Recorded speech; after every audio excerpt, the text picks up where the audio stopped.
Hi guys, FUT here. Want this 96 rated Team of the Season Carlos Vela player review. This card looks like one of the best of the bunch from the MLS Team of the Season, alongside Martinez, and considering the stats on the card and the price, it seemed like a bit of a steal. Anyway, this is a team I started him in with Alisson in goal, Wan-Bissaka, Ogbonna, Maldini and Rodriguez in defence, Sané, Kante, Kovacic, Lineker and Vela in midfield, with Fekir in attack. He's 5'10" with high tackling and low defensive work rates. He's left foot and has a 4-star skill moves with a 3-star weak foot. In-game stat wise, he's got too many to mention, but to point out a few of the more important ones, he's got 96 acceleration and sprint speed, 99 attack positioning, finishing and long shots, 98 vision, short passing and dribbling, 94 agility, 94 curve and ball control, and finally 93 stamina. Moving on to the traits page, he has leadership, finesse shot, flair and outside of the foot shot. So to begin, I'll start with this page, which seemed great in game. He definitely feels fast and you can beat most defenders with his pace, even at this point in the game. I matched up against Flashback Header Militao quite a lot in game, and he's one of the fastest centre backs. I still managed to break through the defence to score goals, so even against top defenders he's fast enough. However, because of how high rated his other stats are already, I'd personally apply a chemistry style card to max out his pace, just to make him as fast as you can get. Next is his dribbling, which again on the whole was great for me. He was quick to turn on the ball whilst dribbling due to his 94 agility and balance combination. Everyone knows that agile players are considered the meta this year. He can easily turn to beat players on the dribble, and he can still execute skill moves quickly whilst remaining in full control of the ball. He does have 99 ball control and 98 dribbling, which are massive factors as to why he feels so good on the ball.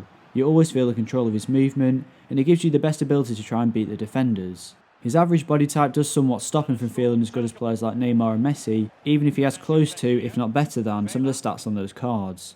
The only slight issue I noticed with his dribbling was that sometimes if he tried to change direction past a 45-degree angle, he can take a heavy touch which pushes the ball slightly further out than normal and as a result slows him down. I have no idea why he does this, as based on his stats he should turn perfectly fine. This doesn't happen all the time, but it was something that I noticed. Shooting on this card in general was okay. I wouldn't say it lived up to the stats on the card unfortunately, but he was still effective in game and it's good enough to play him as a striker.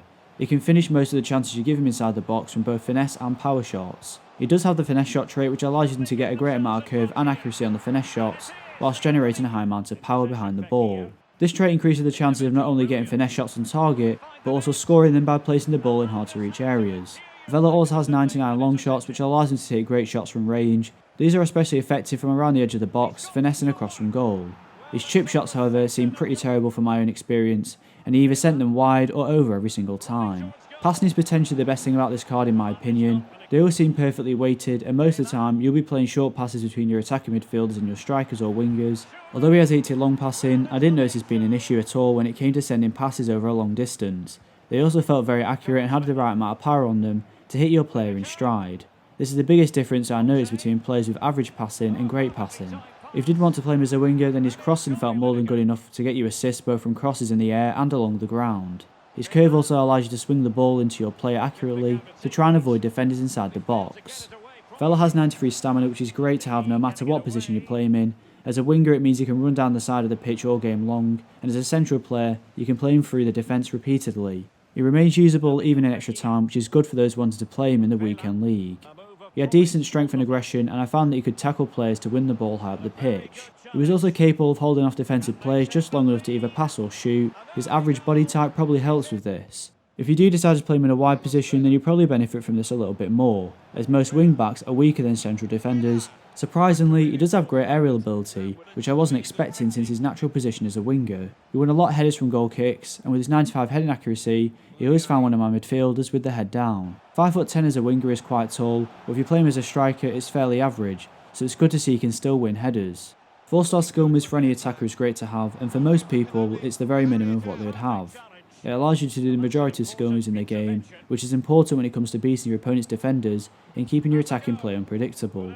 The final positive is the overall versatility of the card. As a winger he has enough pace and passing to go down the wing and deliver crosses or cut inside on his stronger left foot.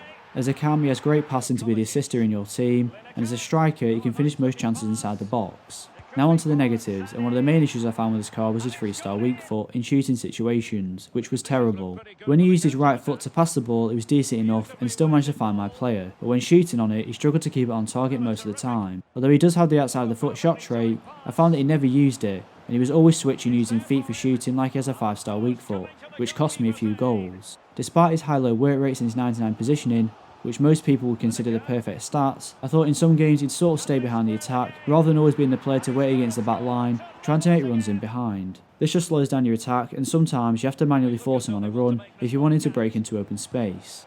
The final negative I had for this card was he just didn't seem to have much of an impact on the game. Players like Messi, Ronaldo and Neymar caused problems for defences all game long, whereas with Vela, he would pop up maybe to score a goal and get an assist, and then that was it for the game. I just didn't feel like he was an elite level player, so overall I'm going to this 96 team of the season Vela a 9 out of 10. He's a good player that is capable of playing in multiple positions for your team because of how well rounded his attacking stats are. It's just a shame that he didn't have as much of an impact as I thought he would, which is a bit disappointing, and I think there are better players in the game that are easier to link for cheaper. Thanks for watching. If you enjoyed the video, please leave a like and don't forget to subscribe. And to request any future content, please leave a comment in the comment section below and I'll be sure to reply.